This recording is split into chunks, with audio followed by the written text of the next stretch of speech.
गुलाबी सवारे शुभांगी आज एनो अवाज तमे सांभळ्यो अछोटी रायपुर छत्तीसगढ़ एमां अध्ययन माटे अमे एकठा थયેલા शुभांगी महाराष्ट्रमांथी આવે आ वंदना गीत छे तमारी जेम कोईक शिबिरमां प्रदीपजी करीने उत्तर प्रदेशना शिबिरार्थी हता एमनुं ज्यारे ध्यान गयुं के नवेसरथी गीतो लखवा पड़शे नवेसरथी चित्रोय बनाववा पड़शे આપણે કલાના નામ પર સંસ્કૃતિના નામ પર બધું શરીરને ધ્યાનમાં રાખીને થઈ રહ્યું છે એમણે ખૂબ ગીતો લખ્યા છે એમાં પ્રદીપજીનું આ ગીત લગભગ ઘણી બધી શિબિરોમાં લોકો સામેથી માંગતા હોય છે અને હું જુદા જુદા અવાજમાં રેકોર્ડ કરી દઉં છું એટલે શુભાંગીની બાજુમાં જો બેઠો તો મેં રેકોર્ડ કરી કેવો અવાજ છે અને કેવા શબ્દો છે હું ફરીવાર પણ બગાડીશ પણ જેનું ધ્યાન ગયું હોય તો તમે જોઈ શકશો કે આમાં કૃતજ્ઞતાની વાત છે થેન્કફુલનેસ છે રાઈટ સબકે સુખ की कामना જેની કલ્પનામાં સર્વના શુભની વાત છે એના તરફ પૂજ્યતા એના તરફ વંદનનો ભાવ છે શ્રેષ્ઠતાનું સન્માન છે मित्रों आपणो आटलो एजेंडा है आजनो आनी सिवाय कोईने कशुं स्पेसिफिक होय तो कही शको घणी बधी मान्यताओं अंतर्गत आपणी जिंदगी चालती होय छे एवी केटलीक मान्यताओं के तमने एम लागे कि आ तो साचुं ज छे तो आज तमे प्रश्नना भागरूपे एने पूछी शको छो कोई पण प्रकारनो संकोच राख्या वगर कारण के आ छेल्लुं सत्र छे परिचय शिबिर अंतर्गत જેટલું બેઝિક કવર કરવું જોઈએ એટલું આ કવર થતાં સાથે પૂરું થશે પ્રશ્ન છે હા આવશ્યકતા તો આપણે એ પણ એક એજન્ડા લઈ લઈએ મારી આવશ્યકતા કેટલી એ જો સ્પષ્ટ થઈ જાય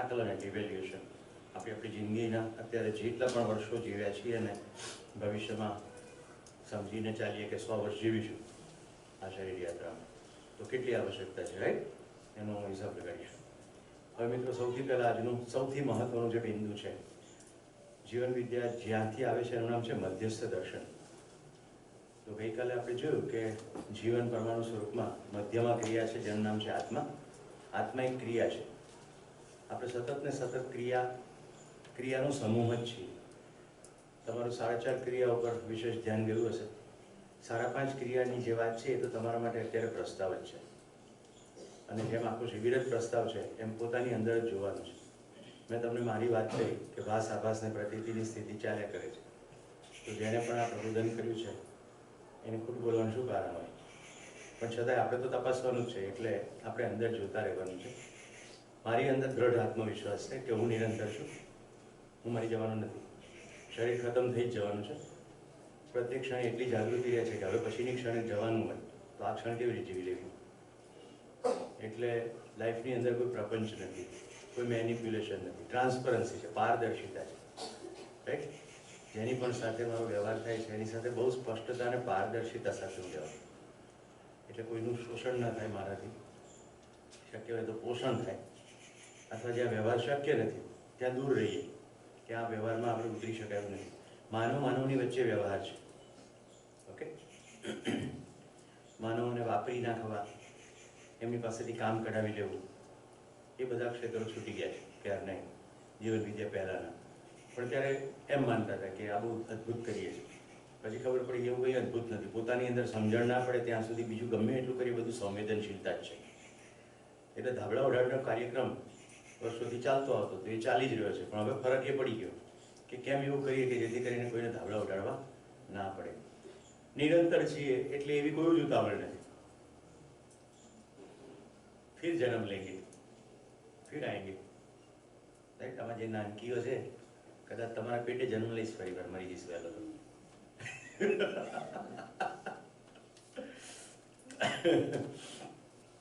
કારણ કે એટલું તો નિશ્ચિત છે કે હવે જાગૃતિ પથમાં આ શરીર યાત્રાની અંદર જો સંપૂર્ણ જાગૃતિ નહીં થઈ તો એવા પરિવારમાં જન્મ લેવો પડે કે જ્યાં જાગૃતિ માટેનું સહાયક વાતાવરણ હોય. એ તો નિશ્ચિત છે. તો હવે મધ્યસ્થ દર્શન અંતર્ગત ફરી એક બીજી મધ્યક્રિયા તરફ આપણે જઈ રહ્યા છીએ, જેની ક્રિયા ન કહેવાય પણ હાલ પૂરતું મધ્યક્રિયા રાખો. તો હું અહીંયાથી તમને પ્રશ્ન પૂછું છું અને તમારા પ્રશ્નોનો જવાબ આપવાનો. આ શિબિર પહેલા, શિબિર દરમિયાન જેટલું પણ ધ્યાન ગયું એના આધારે મને કહો, અસ્તિત્વમાં શું શું છે? જૂના શિબિરાર્થીઓ સંયતપણે આખી પ્રક્રિયાને જુએ, જેથી પોતાના સાથીઓ ક્યાં કેવી રીતે અટવાય છે, પોતે પણ પહેલા કેવી રીતે અટવાતા હતા એની પર વધારે ધ્યાન જશે. મેં કહ્યું એમ, શિબિર પહેલા અને શિબિર દરમિયાન જેટલું પણ થયું, અસ્તિત્વમાં શું શું છે? યસ,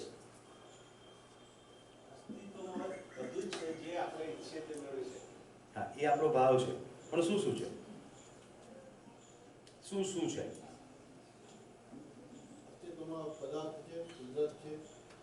ઓકે, અસ્તિત્વમાં જડ અવસ્થાની અંદર પદાર્થ છે. એક એક જણ કહો, એક એક વસ્તુ. બધા બધું કહી દેશો તો એક જણ બધું કહી દેશે તો બીજાનું પાર્ટિસિપેશન ઓછું થશે. તો જડની અંદર જ પ્રાણ અવસ્થા છે. જો મિત્રો કોઈને એવો ડાઉટ હોય કે વનસ્પતિમાં જીવ છે તો આપણે સ્પષ્ટ કરી દીધું છે. આપણે જીવ અવસ્થા કોને કહીએ છીએ? વિકસિત મેધસ તંત્ર છે, માનવીય સંકેતો ગ્રહણ કરી શકે છે, જેને પાળી શકે, જેને આપણે જીવ અવસ્થા કહીએ છીએ. બાકી બધી પ્રાણ કોશિકાની વિકસિત રચનાઓ વાળા શરીરો કહીએ છીએ. અને એટલી વિકસિત રચના છે કે મેધસ દ્વારા બાકીના બધા અંગોપાંગોને સિસ્ટમેટિકલી ચલાવી શકાય છે. એની અંદર રક્ત પરિભ્રમણ થાય છે, મૂવમેન્ટ છે, પણ મુખ્ય ક્રિયા એની અંદર પહેચાનના અને નિર્વાહ કરવાની છે. અને એના માટે મેં તમને કહ્યું કે કેટલાય પ્રાણીઓ એવી રીતે મૂવમેન્ટ કરતા હોય છે કે જાણે આપણને લાગે કે માનવની જેમ કરે છે, પણ એવું છે નહીં. એક નાઇટ્રોજન નોર્થ સાઉથની તરફ દોડીને ચોંટી જાય છે તો કે મૂવમેન્ટ છે એટલે જીવ છે એવું માનતા નથી. તો ઘણાને એમ થાય જગદીશચંદ્ર બોઝે કહ્યું કે વનસ્પતિમાં જીવ છે.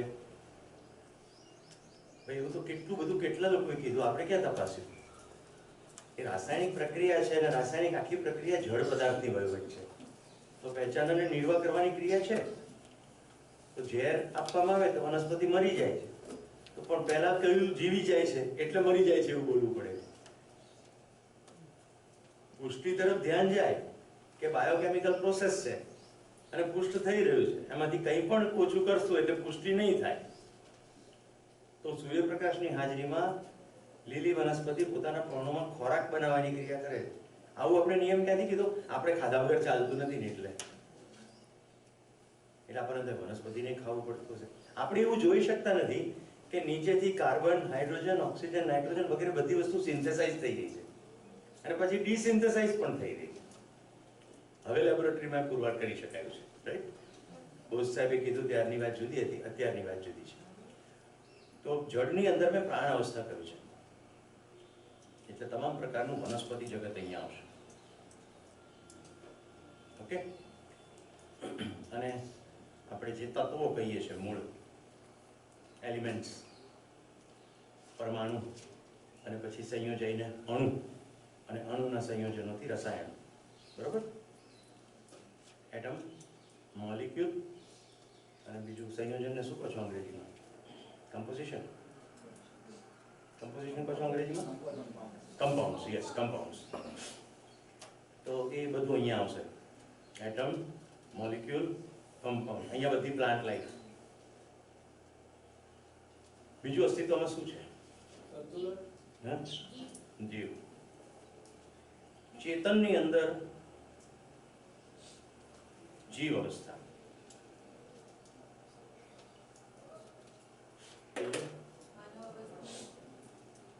ચેતનની અંદર જ માનવ એટલે કઈ અવસ્થા કીધું?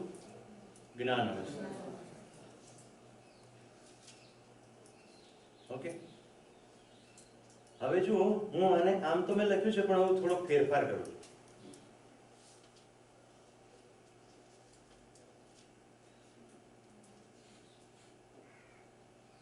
જીવ અવસ્થા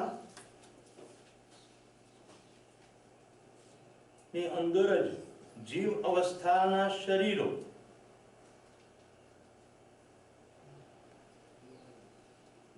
એ શરીરોમાં એક શરીર માનવ, પણ હજી માનવ થવાને વાર છે. આ એક જ ખરાબ ન્યૂઝ છે. માનવ થઈ ગયા, માનવ થઈ ગયા છે, પણ જો ચેતના પશુ જેવી હોય, એક જ માત્ર એજન્ડા હોય કે ભણી ગણીને કમાવું ને બહુ ખૂબ પૈસા કમાઈને ખૂબ સુવિધાઓ ભેગી કરવી અને પછી લગ્ન કરવા અને બચ્ચા પેદા કરવાને એમને પણ શીખવાડી દેવું કે કેવી રીતે કમાવું અને કેવી રીતે સુવિધાઓ ભેગી કરવી. તો આપણામાં અને પશુમાં ફરક નથી. આવું પહેલા પોતાની અંદર સ્વીકૃતિમાં આવવું જોઈએ, તો પછી આગળ ગતિ થાય.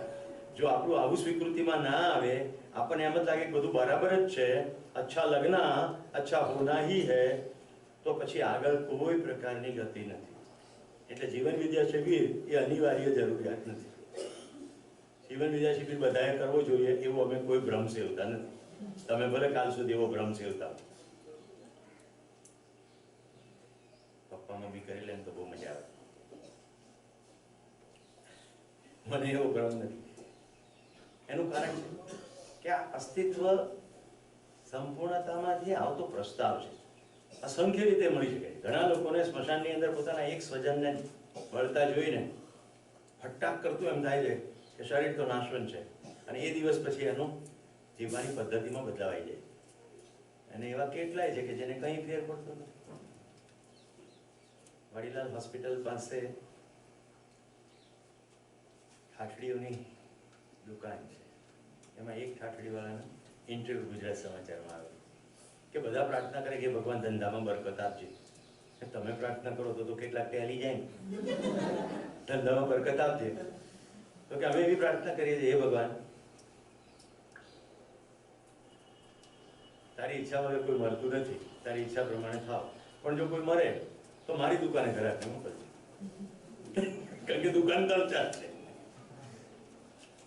એક આ સ્મશાન જવાનું થયું તો હું જેની સાથે ગયો હતો, જ્યારે માતુશ્રીનું અવસાન થયું, હજી થોડુંક આટલું ડબલામાં ઘી પડેલું, 2-3 ડબલા આવેલા આવ્યા, તેમાં એકમાં ઘી પડ્યું. તે કુટુંબમાંથી કોઈ બોલ્યું કે હવે ચિતા શાંત થવાની તૈયારીમાં છે, તો બાકીનું ઘી નાખી દો. એ સ્મશાનની અંદર લાકડા આપવાનો સંપૂર્ણ વહીવટ બહેનના હાથમાં હતો. કોઈ લેડી હતી, એનું ત્યાં નાનકડું આવાસ પણ હતું સ્મશાનની અંદર, પરિવાર સાથે ત્યાં રહેતી. એ ત્યાંથી જ વખતે પસાર થઈને સાંભળી ગઈ, તો તરત પાસે આવી, પૂછવા નહીં રહી. એ જે ડબ્બો પડે તો એને ઉઠાવ્યો. એને કીધું જવાનું તો જતું રહ્યું, હવે શું કામ બાળો છો, મારા છોકરા ખાશે, એમ કરીને લઈ જ ગઈ. વધારે પરમિશન લીધી નહીં. હવે કુટુંબમાં નજીક ના હતા એટલે હું જ્યાં સુધી સંપૂર્ણ ચિતા શાંતિ ત્યાં સુધી હું ત્યાં જ રહ્યો. પણ પછી મેં જોયું, ત્યારે મોબાઈલ હતો નહીં મારી પાસે, ત્યાં જ કમ્પાઉન્ડની અંદર જ મંગાળો કહેવાય, એટલે 3 પથ્થર ઉપર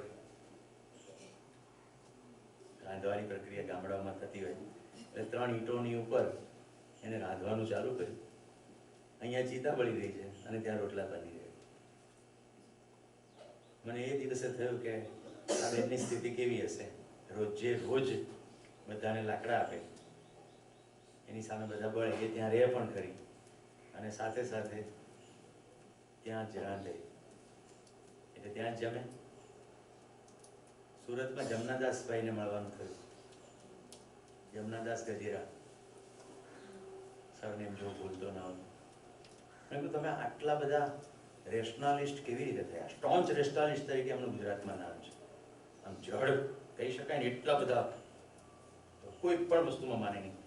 મને કે ઘરમાં ગરીબી દારૂ નથી, પિતાજી ખેતરે જતા મને સ્મશાને ઉતારતા જાય, અને આજુબાજુના 8-10 ગામોની વચ્ચે સ્મશાન એક જ, એટલે લગભગ આંતરે દિવસે કે 2-3 દિવસે એકવાર તો ડેડ બોડી આવે છે. તો ખાપણનું કપડું અને સાથે પિંડનો લાડુ, એ લાડુ ખાઈને હું મોટો થયો છું, ને કપડામાંથી મેં ચડ્ડી બુસ્કોટ સીવડાવ્યા. મેં રોજ જોયું છે.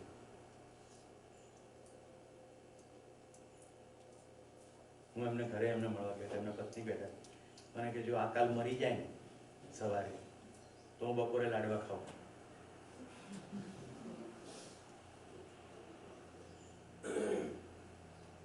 એના પત્ની કે બિલકુલ સાચી વાત છે, એ મરી જાય ને તો હું લાડવા. મેં એક સાધુને પૂછ્યું, તમે શું કરો? તો કે અમે બારી આવ્યા પછી તરત લાડવા થઈ. અસ્તિત્વમાં આની સિવાય કંઈ ખરું?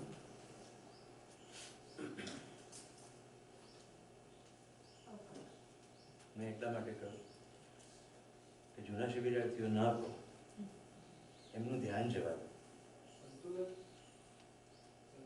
જવાબ ઓલરેડી આવી ગયો. અવકાશ, સ્પેસ.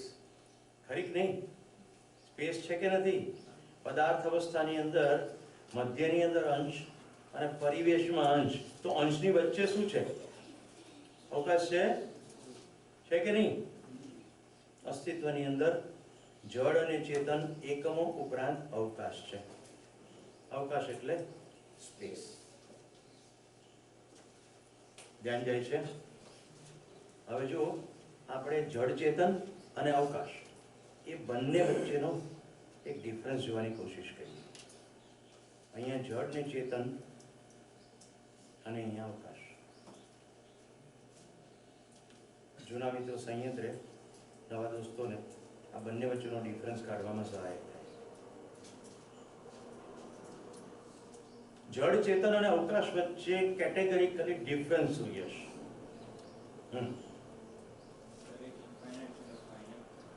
Very good.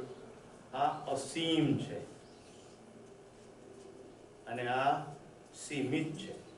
તમે મને બરાબર ડિસ્ટિંક્ટિવલી જોઈ શકો છો કે અહીંયા મારી સીમા આવી ગઈ, અહીંયા મારી સીમા આવી ગઈ. જળ અને ચેતન એકમો, યુનિટ્સ, બધા ફાઇનાઇટ છે. અવકાશ ઇનફાઇનાઇટ, અસીમ છે. Very good. Vote else?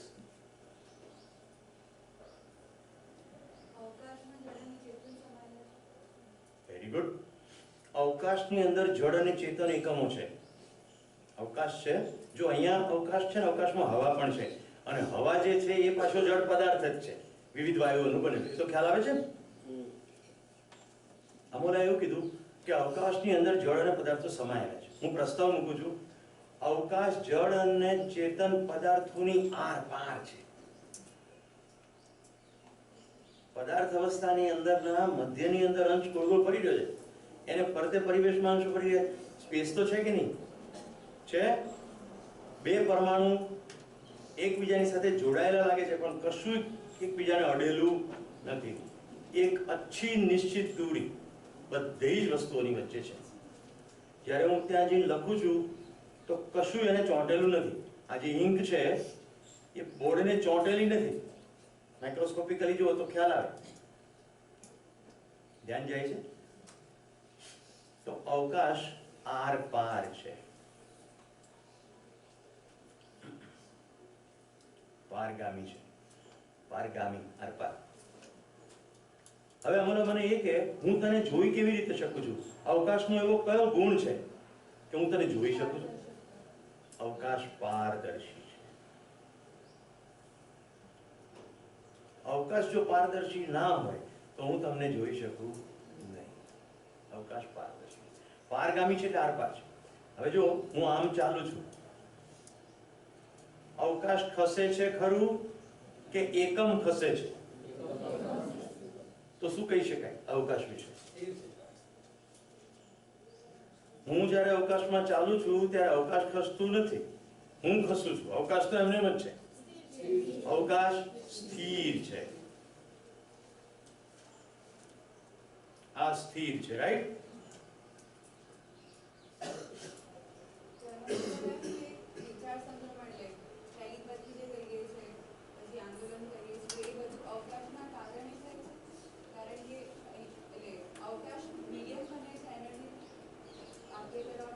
ભૌતિક વિજ્ઞાન તો એવું કહે છે કે માધ્યમ વગર ધ્વનિના તરંગો પસાર થતા નથી, એટલે અવકાશ મીડિયમ બને છે. એવું તો ના કહેવાય.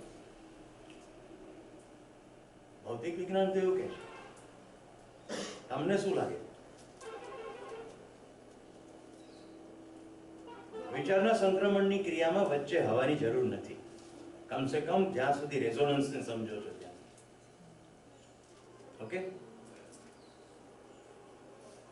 બોલો બીજા અવકાશના કયા ગુણો છે?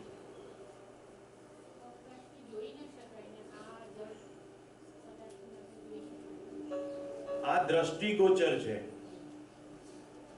અવકાશ જ્ઞાન ગોચર છે.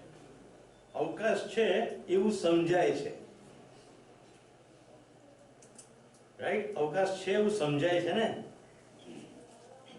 અવકાશમાં હોવાથી જોઈ શકીએ છીએ, અવકાશ જોવાની વસ્તુ નથી. બોલો બીજા કયા ગુણો છે? દરેક પદાર્થને પ્લેટફોર્મ પૂરું પાડે છે. દરેક પદાર્થને પ્લેટફોર્મ પૂરું પાડે છે એટલે અવકાશ આધાર છે. આધાર છે. સીમા બતાવવા માટે પણ આધાર છે. સીમા પૂરી થઈ, અહીંયા અવકાશ છે, રેફરન્સ છે.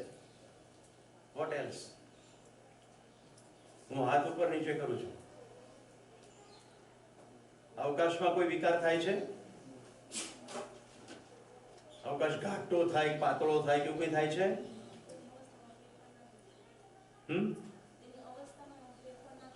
અવકાશ અવસ્થા છે, અવકાશ અવસ્થા નથી, પણ એમાં ફેરફાર નથી કરી શકાતો. અવકાશ નિર્વિકાર છે. અહીંયા ગતિશીલતાને કારણે સતત ને સતત બધું બદલાઈ રહ્યું છે, કશું સ્થિર છે નહીં. અહીંયા બધી અસ્થિરતા છે, જ્યારે અહીંયા સ્થિરતા છે. ઓકે, અવકાશની અંદર કોઈ ગતિ છે? જળ ચેતન બધું ગતિ છે ને? ક્રિયાશીલતા છે કે નહીં? આપણે કેટલી રીતે ક્રિયાશીલતા જોઈ? વર્તુળાકાર ગતિ ને ધુણન ગતિ યાદ છે ને? ગતિશીલતા, પછી સ્પંદનશીલતા, સંવેદનશીલતા અને સંજ્ઞાનશીલતા. આ બધી જ ક્રિયાઓ થઈ રહી છે. ગઈકાલે જીવન ક્રિયા છે. અહીંયા કોઈ ક્રિયા છે? અવકાશમાં કોઈ ક્રિયા છે? કોઈ ક્રિયા નથી. અક્રિય, કોઈ ક્રિયા નથી.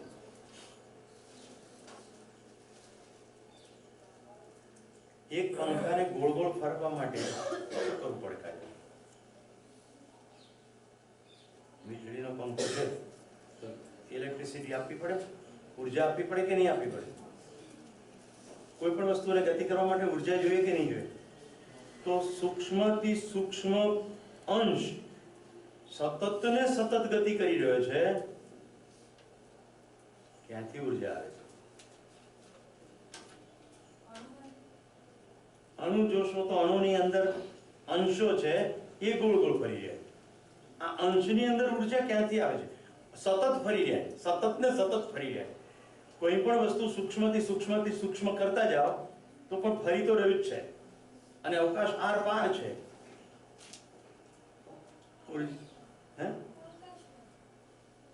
અવકાશમાં કોઈ ક્રિયા તો થતી નથી. તમે જવાબથી નજીક છો. અવકાશમાં હોવા માત્રથી જડ અને ચેતન તમામ પદાર્થો ઉર્જિત છે. આ મૂળ ઉર્જા છે. ઓકે, આફ્રિકાની અંદર ફરે અને અમેરિકામાં ના ફરે અંશો, એવું બને? આ સામ્ય ઉર્જા છે. જ્યારે આ બધા ઉર્જિત છે. ઉર્જિત પટેલ ઉર્જિત છે. ધીમે ધીમે સમજાવું છું. હોવા માત્રથી ઉર્જિત છે. કેટલા લોકોએ એવું જોયું છે નોર્થ અને સાઉથ મેગ્નેટ? અરે બંને નોર્થ હશે કદાચ કે સાઉથ હશે, આઈ ડોન્ટ નો. મેગ્નેટની વચ્ચે કોપરનું લૂપ રાખવામાં આવે અને જો વીજળીનો કરંટ આપવામાં આવે તો ગોળ ગોળ ફરવા માંડે છે. અને જો ગોળ ગોળ ફેરવા માંડો તો એની અંદરથી વીજળીનો કરંટ નીકળે છે. ડાયનેમો અથવા જનરેટર. આવું બધા ભણ્યા છો કે નહીં? નોર્થ અને સાઉથ એને અડે ખાલી એમની અંદર હોવા માત્રથી ઉર્જિત છે. આટલો તો ખ્યાલ આવે છે ને? અને એ તો કેવી ઇલેક્ટ્રિસિટી છે? એક ફોર્મની ઇલેક્ટ્રિસિટી છે, રાઈટ? આઈ મીન એક ફોર્મની ઉર્જા છે. સોરી, ઉર્જા બદલી શકાય છે. કાઇનેટિક એનર્જીમાંથી ઇલેક્ટ્રિકલ એનર્જી, ઇલેક્ટ્રિકલ એનર્જીમાંથી કાઇનેટિક એનર્જી, સ્ટેટિક એનર્જી વગેરે વગેરે. અવકાશ મૂળ ઉર્જા છે. એમાં હોવા માત્રથી પ્રત્યેક અંશ ઉર્જિત છે. બોલો બીજો અવકાશનો ગુણ.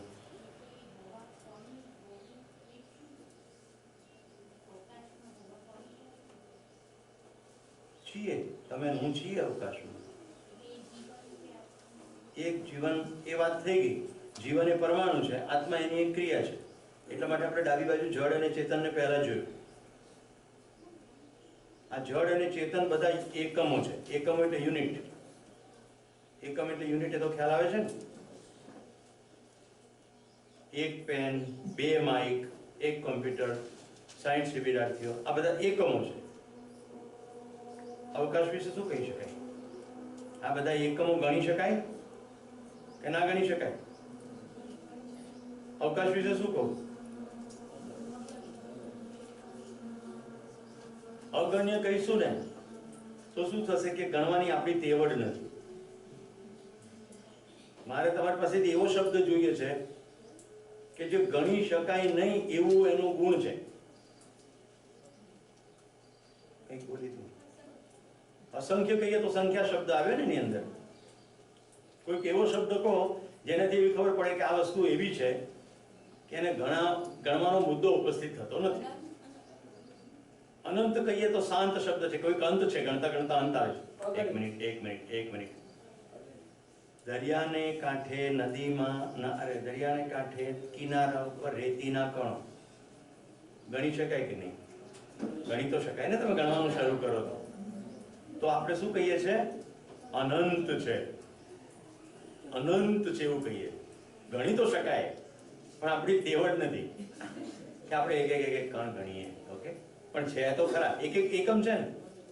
જ્યારે અવકાશના કેસમાં એવું નથી. બોલો, પાછળથી કંઈક જવાબ આવ્યો?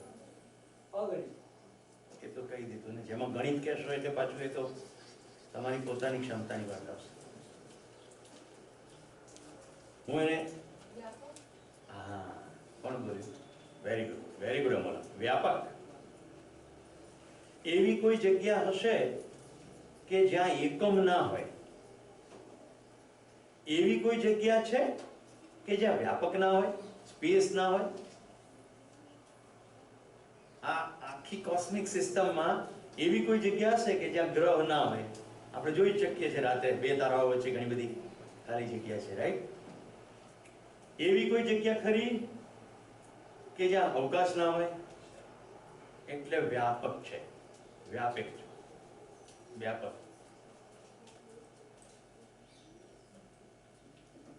બીજો કોઈ ગુણ?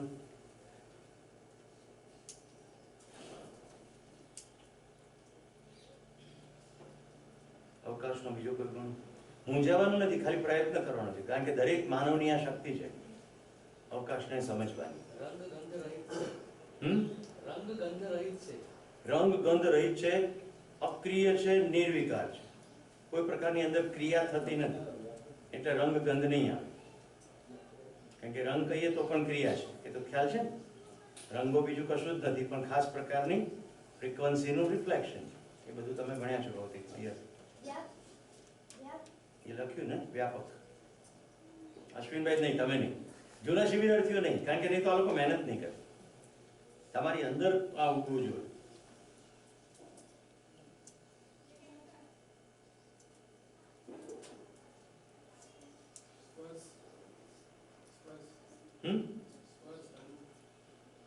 શું સ્પર્શ? આગળ વાક્ય બોલો. ફિલિંગ. પણ આખું વાક્ય બોલો. તમે ખાલી એક શબ્દ બોલો કેમ ખબર પડે? એ તો આપણે કહ્યું નહીં. આ ક્રિયા કહીશું તો પણ એ આવી જશે. જડ અને ચેતન ગણી શકાય એવા છે. જે ગણી શકાય એવા છે એની સાથે પાંચેય સેન્સીસના પ્રયોગ છે, રાઈટ? વ્યાપક છે અને ગણી શકાતું નથી એટલે સ્પર્શ કરવાનું નહીં. એટલું ગણીએ. હંમેશ માટે સંતુલિત છે, એક સમાન છે. અવકાશ બધી જગ્યાએ એક જ સરખું છે કે અલગ અલગ છે? સમાન છે, રાઈટ? સરખું છે. શૂન્ય છે કારણ કે ત્યાં કોઈ પણ પ્રકારનું ક્રિયા થઈ રહી નથી. શૂન્ય છે. ઓકે, હવે મને કહેજો સૌથી નાનામાં નાનો એકમ શું છે જળ ચેતનનો? પરમાણુ. પરમાણુની અંદર આપણે જીવન પરમાણુ જોઈએ તો સૌથી એનો નાનામાં નાનો એકમ શું છે? જીવન પરમાણુમાં સૌથી નાનામાં નાનો એકમ મધ્યમાં અંશ. મધ્યમાં એક અંશ છે ને, મધ્યમાં અંશની જે ગતિ થઈ રહી છે, પોતાની ધરી ઉપરની ગતિ, ધૂનન ગતિ થઈ રહી છે કે નથી થઈ રહી? આપણે એ ગતિ કે ક્રિયાનું નામ કીધું આત્મા. આ આત્માથી પણ સૂક્ષ્મ છે કે નહીં? સ્પેસ છે તો આર પાર છે ને, અંશને ફરતે છે કે આર પાર છે? રાજુ, પારગામી કયું? તારી ને મારી આર પાર છે. તારા શરીરના પ્રત્યેક સેલની પણ આર પાર છે. તું જીવન પરમાણુ છે તો તારી આર પાર છે. જીવન પરમાણુમાં મધ્યની કક્ષા, મધ્ય પછી 2, 8, 8, 18, 32 એમ 4 કક્ષા, એની પણ આર પાર છે. પ્રત્યેક અંશની આર પાર છે. મધ્યના અંશને આત્મા ક્રિયા કહ્યું. આત્માની પણ આર પાર છે, આત્માની પણ સૂક્ષ્મ છે. આત્માથી પણ અતિ સૂક્ષ્મ કોઈ પણ વસ્તુ, કોઈનાથી અતિ સૂક્ષ્મ હોય તો આપણે પર શબ્દ જોડીએ છીએ, પરમ શબ્દ જોડીએ છીએ. આત્માથી પણ સૂક્ષ્મ હોવાને કારણે એને કયો પરમાત્મા. સ્પેસ પરમાત્મા છે. જળ અને ચેતન સમગ્ર જગત જે ખૂબસૂરત ઐશ્વર્ય જેના આધારે છે એટલે એને કયો ઈશ્વર. અસીમ ફેલાયેલો હોવાને કારણે કયો બ્રહ્મ. એના જેવું બીજું કોઈ નથી, અનન્ય. અલ્લાહ, પરમાત્મા, ઈશ્વર, અલ્લાહ સમાન છે, એક સમાન છે, કોઈ ક્રિયા થતી નથી. એની અંદર હોવા માત્રથી સંપૂર્ણ બધી જ ક્રિયાઓ થાય છે. પારદર્શી છે એટલે જગતને તમે જોઈ શકો છો. એક એકમ પ્રત્યેક બીજા એકમ ઉપર પ્રતિબિંબિત છે, કારણ કે સ્પેસની આર પાર છે. હું દિવાલને મારી આંખોથી સમજુ કે હવે આડશ આવી ગઈ, પણ શું દિવાલ સોલિડ છે? દિવાલ સોલિડ નથી. ભૌતિક વિજ્ઞાન સોલિડ કહે છે, પણ એની અંદર તો અવકાશ છે. તો દિવાલની પેલી બાજુ જે છે એ પણ મારી ઉપર પ્રતિબિંબિત છે. હું સૂર્ય પર પ્રતિબિંબિત છું, સૂર્ય મારી પર પ્રતિબિંબિત છે. આખી અવકાશમાળામાં જે કંઈ છે, ગ્રહમાળામાં બધું જ મારી પર પ્રતિબિંબિત છે. હું બધા ઉપર પ્રતિબિંબિત છું. પ્રત્યેક વસ્તુ પરમાત્મામાં હોવાના કારણે એકબીજા ઉપર પ્રતિબિંબિત છે. જળ અને ચેતન સમગ્ર જગત પરમાત્માની અંદર ભીંજેલું અને ઘેરાયેલું છે. હવે 3 મહત્વના શબ્દો ઉદાહરણથી સમજાવું છું. પ્રતિબિંબિતનો મતલબ ભૌતિક વિજ્ઞાનમાં તમે બિલોરી કાચ મૂકતા, આ બાજુ કેન્ડલ મૂકતા, તો પેલી બાજુ કેન્ડલ ઊંધી દેખાતી અને આપણે ડાયાગ્રામ બનાવતા હતા.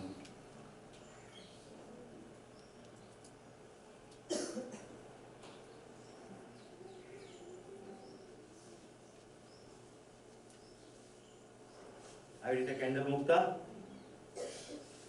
અહીંયા આગળ જે પ્રતિબિંબ પડતું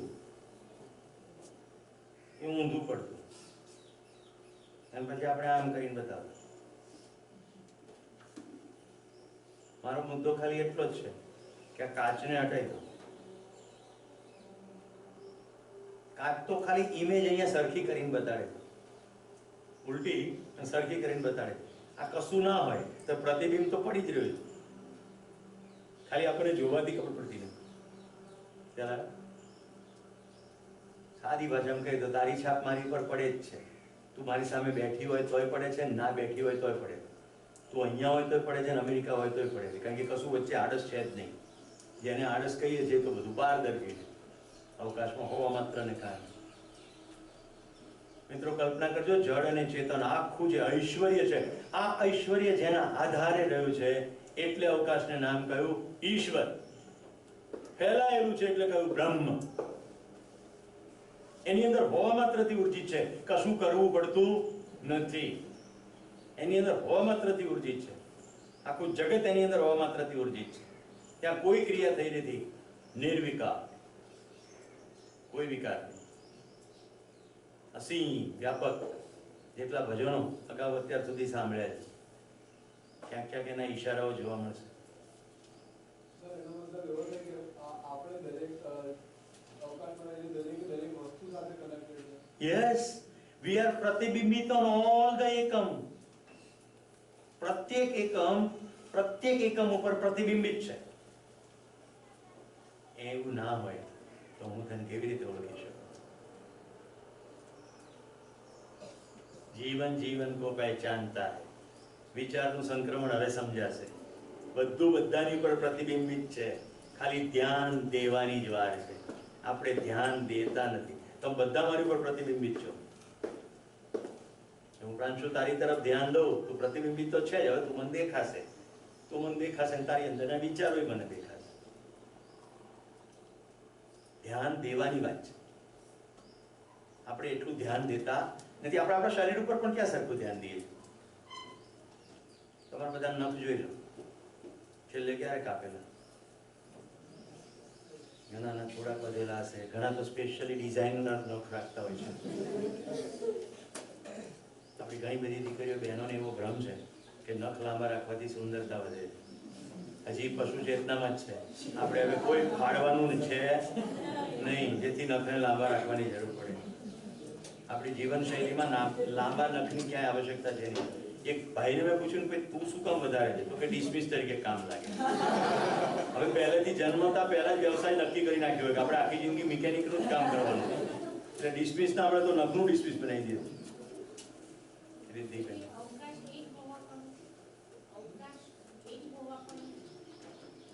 અવકાશની અંદર એકમનું હોવાપણું છે. અવકાશ સતત છે અને એકમો પણ સતત છે. કશું નષ્ટ તો થતું જ નથી. એટલે બધું છે. આ આખું અસ્તિત્વ હોવાપણું જ છે. હવે ખાલી મારી સાથે થોડું ચાલો. એટલે આ પરમાત્માના આધારે, એટલે જ એને જગદાધાર કહ્યો, જગતનો આધાર, જગતનો ઈશ કહ્યો, જગદીશ, બધાયનો ઈશ્વર કહ્યો, સર્વેશ્વર, પરબ્રહ્મ કહ્યો, પરમાત્મા કહ્યો. પુરુષવાચક આપણે કરી દીધું. અવકાશ પુરુષ છે કે સ્ત્રી છે? જ્યાં કોઈ ક્રિયા થતી નથી ત્યાં કોઈ લિંગ છે? કોઈ લિંગ નથી. ઓકે, પરમાત્માને પ્રાપ્ત કરવાના છે કે પરમાત્મા પ્રાપ્ત છે? પરમાત્મા પ્રાપ્ત છે કે પ્રાપ્ત કરવાના છે? પ્રાપ્ત છે. કોઈ પણ પ્રકારના મસ્કા મારવાથી પ્રાપ્ત થશે કે છે જ? તો જે છે એને ઓળખવાનું છે. ક્યાંય જવાનું નથી, ભાગવાનું નથી, જાગવાનું છે. જોશમાં દોડવાનું નથી, હોશમાં રહેવાનું છે. હવે આખું અસ્તિત્વ સમજાવું છું. આજે સેશન છે એનું નામ છે અસ્તિત્વ દર્શન જ્ઞાન. કાલે આપણે જીવન દર્શન જ્ઞાન કર્યું. હવે અસ્તિત્વ દર્શન જ્ઞાન થઈ રહ્યું. સંપૂર્ણ અસ્તિત્વ કેવું છે? પ્લાસ્ટિકના એક બોલની કલ્પના કરો. કરી? પાણીની ડોલની અંદર પ્લાસ્ટિકનો બોલને ડૂબાડો અને પછી હાથ લઈ લો. ઉપર તર્યા કરશે, પણ પ્લાસ્ટિકના બોલને ફરતે પાણીનું એક પાતળું લેયર થશે. આટલું ખ્યાલ આવે છે? તો પ્લાસ્ટિકના બોલની સીમા જ્યાં પૂરી થાય છે એને ફરતે પાણી છે. મતલબ કે પ્લાસ્ટિકનો બોલ પાણીથી આવરાયેલો છે, ઘેરાયેલો છે. પ્લાસ્ટિકનો બોલ પાણીથી ઘેરાયેલો છે. ગુડ. હવે લોખંડનો બોલ લો. પાણીની ડોલની અંદર લોખંડનો બોલ નાખ, ડૂબી જશે. હવે શું કહીશું? પ્લાસ્ટિકનો બોલ પાણીથી ઘેરાયેલો હતો, પણ લોખંડનો બોલ પાણીથી ઘેરાયેલો પણ છે અને ડૂબેલો પણ છે. શક્ય એટલું ધીમે ધીમે અને સરળતાથી કહું છું, પણ તારો ચહેરો એવું બતાડી રહ્યો છે સમજણ નહીં પડે. અને પ્લાસ્ટિકના બોલની ખબર નહીં, એવું તો આપણે લાવી દઈએ ડોલ. લાવો એમને બતાડીએ. આ પેન છે. પેન નોટ વડે ઘેરાયેલી છે કે નથી ઘેરાયેલી? ઘેરાયેલી છે. ખબર પડી ગઈ? તો પ્લાસ્ટિકના બોલને ફરતે પાણીનું થોડું આવરણ થાય તો એને ઘેરેલું કહેવાય, પણ ડૂબેલું કહેવાય નહીં. પણ ડૂબેલું ક્યારે કહેવાય? કે જેની ફરતે જે ઘેરાયેલું કહીએ છીએ માત્રા બહુ મોટી હોય. જેમ કે પાણીની 1000 લીટરની ટાંકીમાં લોખંડનો બોલ નાખી દો તો ડૂબેલું જ કહીશું, રાઈટ? પણ ખાલી પાણીમાં બોળીને બહાર કાઢેલું છે તો પાતળા લેયર છે એને ડૂબેલું કહીશું નહીં. તો પ્લાસ્ટિકના બોલની સાઈઝ કરતા પાણીની માત્રા ખૂબ અધિક હોય ત્યારે આપણે એમ કહીએ કે ડૂબેલું છે. ક્લિયર? ઓકે. હવે જો આપણે રૂનો બોલ લઈએ, રૂનો બોલ અને પાણીની ડોલમાં નાખીએ, શું થશે? પાણી હવે એની આરપાર જશે, પાણી એની ફરતે પણ છે, પાણી એની આરપાર પણ છે, અને પાણીની માત્રા એટલી મોટી છે કે આપણે કહીશું કે રૂનો બોલ પાણી વડે ઘેરાયેલો, પાણીમાં ડૂબેલો અને પાણીથી ભીંજાયેલો છે. ભીંજાઈ જશે ને? પ્લાસ્ટિકનો બોલ નહીં ભીંજાય, લોખંડનો બોલ નહીં ભીંજાય, રૂનો બોલ ભીંજાઈ જશે. ચલો એનાથી વધારે સારી કલ્પના, રસગુલ્લું. આજે આવ્યું તો બહુ મજા આવે, આ સેશન પછી આવે બહુ મજા આવે. રસગુલ્લું ચાસણીની અંદર ડૂબેલું, ચાસણી વડે ઘેરાયેલું અને ચાસણીથી ભીંજાયેલું છે કે નહીં? હવે રસગુલ્લાને તો છે ને દબાઈએ ચાસણી નીકળી પણ જાય. હવે તમે મને કહો, આપણે આખું આ જગત, આ આખું ઐશ્વર્ય અવકાશની અંદર ડૂબેલું, ઘેરાયેલું ને ભીંજાયેલું છે. અવકાશની બહાર નીકળવાનો કોઈ અવકાશ નથી. પરમાત્માની અંદર આપણે વસેલા છીએ કે આપણી અંદર પરમાત્મા વસેલો છે? બેમાંથી કયું વાક્ય યોગ્ય લાગે? આ કહે છે આપણી અંદર પરમાત્મા રહેલો છે. આપણે પરમાત્માની અંદર છે કે પરમાત્મા આપણી અંદર છે? બંને સાચું છે ને? પરમાત્માને આર પાર છે. આપણે એક તો કીધું બધે આર પાર છે, એટલે આપણે પરમાત્માની અંદર ડૂબેલા, ભીંજાયેલા અને ઘેરાયેલા છીએ. એવી કોઈ જગ્યા નથી જ્યાં પરમાત્મા ના હોય. આપણા બુદ્ધ પુરુષોને ક્યાંક ક્યાંક દેખાયું ભગવાન સઘળે છે, ભગવાન બધું જુએ છે. જુએ છે કહીએ એટલે ક્રિયા થઈ ગઈ, તો જોવાની કોઈ ક્રિયા થતી નથી. હે ભગવાન તું મને આપજે, આપવાની કોઈ ક્રિયા થતી નથી. માગવાનો, સકોરા લઈને ભીખ માગવાનો કોઈ અર્થ નથી. એક માગે એને મળી જાય, બીજાને ના મળે, એવો ક્યાંય ત્યાં અન્યાય નથી. બધે સમાનતા છે. આ ઉર્જાને કહ્યું સામ્ય ઉર્જા. ધન્યવાદ. જો મૂળ ઉર્જા, મૂળ ઉર્જા, સામ્ય ઉર્જા, મૂળ ઉર્જા, સામ્ય ઉર્જા, બધાની એક સરખી રીતે, સમાન રીતે પ્રાપ્ત, કોઈ ક્રિયા નહીં, શૂન્ય. મિત્રો, આના માટે બીજા શબ્દો પણ વપરાયા છે. ઈશ્વર માટેના જેટલા શબ્દો વપરાય એટલા લખું.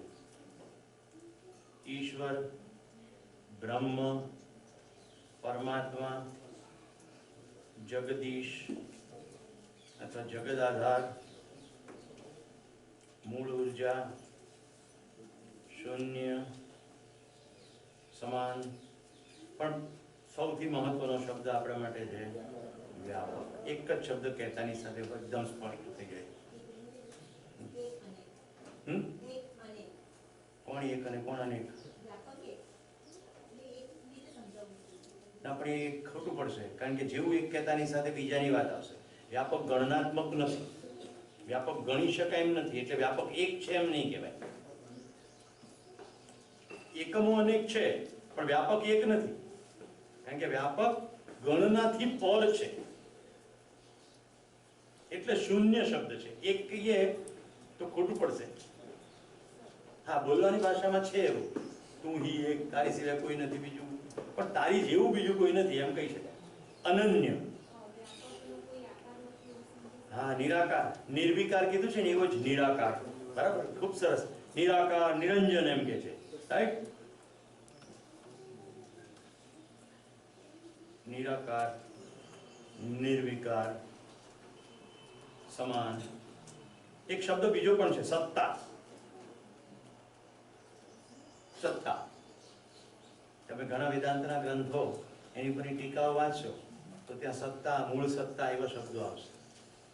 સત્તા એટલા માટે કહ્યું કે આપણને કોઈ પણ ઉર્જાવાન હોય ને એને આપણે સત્તાધીશ તરીકે જોતા રહે, જેના હાથમાં પાવર છે. ઓકે, અહીંયા એના આધારે બધો પાવર છે, એટલે આપણે એને સત્તા કહ્યું. ઓકે, હું કંઈ પણ શબ્દનો પ્રયોગ કરું એનાથી વ્યાપકમાં કોઈ ફેર પડશે? હું એમ કહું કે હે વ્યાપક તું તો ડબ્બો છે, મારા કહેવાથી કે કોઈ પણ વસ્તુ વ્યાપકમાં ફેર પડશે? વ્યાપક નિર્વિકાર છે, એનો કોઈ વિકાર નહીં થાય, એક સમાન છે. વ્યાપકમાં હોવા માત્રથી મિત્રો આપણે બધા ઉર્જિત છીએ. દેલસી ભાષામાં કહું, આપણો બાપ આટલો ઉર્જાનો આધાર છે, આપણે ક્યાંથી અશક્ત હોઈએ? એટલે તો અસીમ શક્તિ અસીમ બલ સંપન્નતા છે એમાં હોવા માત્રથી. એટલે કદી થાક ના લાગે, જીવન કદી થાકતું નથી. પ્રાણ કોશિકાઓની અંદર જ આ પોટેશિયમ, સોડિયમ વગેરેની જે ઉથલ પાથલ થતી હોય ગ્લુકોઝની પ્રાણ કોશિકાઓમાં, આપણે તો ગઠનપૂર્ણ પરમાણુ છે. ગઠનપૂર્ણ થયા પછી કોઈ પણ પ્રકારનો થાક છે જ નહીં. એટલે વિચાર કદી ઓછા થતા નથી, મન કદી થાકતું નથી, માનસિક રીતે કોઈ દિવસ કોઈ ભાંગી પડતું નથી. જે પણ પ્રકારની બીમારીઓ જોવા મળે છે એ બધી ભ્રમ છે. દોરડાને સાપ માની લેવું એ ભ્રમ છે. સુવિધામાં સુખ માની લેવું એ વળી બીજો ભ્રમ છે. માણસોથી સુખી થઈ જવું એનું નામ છે મોહ. વસ્તુઓથી સુખી થઈ જવું એનું નામ છે લોભ. કોકની વસ્તુ છીનવી લઈને સુખી થઈ જવું એનું નામ છે ઈર્ષા. આવેશ વ્યક્ત કરીને સુખી થઈ જવું એનું નામ છે ક્રોધ. રાઈટ? મને ના મળે કહીને પણ બીજાને ના જ મળવા દો. જો મારી જોડે કેવું છે, આ બધું મદ મત્સર ઈર્ષ્યા, આ બધી આવેશાત્મક સ્થિતિઓ. સમ નથી એટલે કોઈને આવેશ સ્વીકૃત નથી. પરમાત્માની અંદર સમગ્ર ઐશ્વર્ય ડૂબેલું, ભીંજાયેલું અને ઘેરાયેલું છે. પરમાત્મા નિરંતર પ્રાપ્ત છે. જીવન વિદ્યાના મને ગમતા 3 સૂત્રો કહું છું, જે હું વારંવાર મારી જાતને યાદ દેવડાવું છું. સર્વનેતૃત્વના શિબિરના કેટલાક શિબિરાર્થીઓ આગળ મેં કહ્યું પણ છે. મેં કહ્યું તમે શિબિરમાં આવશો તો જ ખબર પડશે. પરમાત્મા નિરંતર પ્રાપ્ત છે. કેવી રીતે? વ્યવસાય કાળમાં નિયમ સ્વરૂપે, વ્યવહાર કાળમાં ન્યાય સ્વરૂપે અને અનુભવ કાળમાં આનંદ સ્વરૂપે પરમાત્મા નિત્ય પ્રાપ્ત છે. જ્યારે વ્યવસાયને નિયમપૂર્ણ રીતે કરીએ છીએ ત્યારે પરમાત્માની અનુભૂતિ થાય છે. જ્યારે વ્યવહારમાં ઉભય તૃપ્તિ છે ત્યારે પરમાત્માની અનુભૂતિ થાય છે. પ્રાપ્ત છે જ, ખાલી જોવાની જરૂર છે. મેં તમને કાલે ઉભય તૃપ્તિની વાત કરી હતી. તમને પણ મોજ પડે ને મને પણ મોજ પડે. પરમાત્મા પ્રાપ્ત છે, અનુભૂતિનો વિષય છે. વ્યવસાય કાળમાં નિયમ સ્વરૂપે અમૃત એકદમ સુખદ અનુભૂતિ છે ને. અત્યારે ચહેરો બોલી રહ્યો છે. કેટલાને મેં જયારે ઈશ્વર બ્રહ્મ બધી વાત કરી ત્યારે એકદમ રોમાંચ થઈ આવેલો શરીરમાં. ઈશ્વર બ્રહ્મ પરમાત્મા અલ્લાહ વગેરે કીધું ત્યારે આખા શરીર રોમાંચ થઈ આવ્યું. રાઈટ?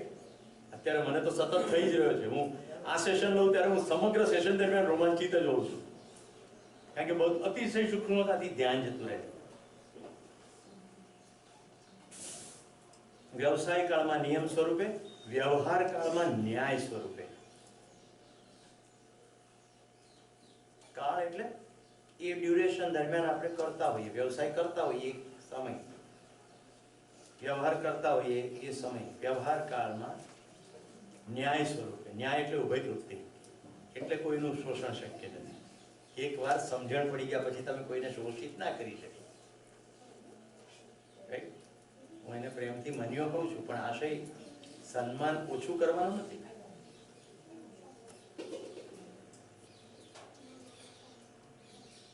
અનુભવ કાળમાં આનંદ સ્વરૂપ.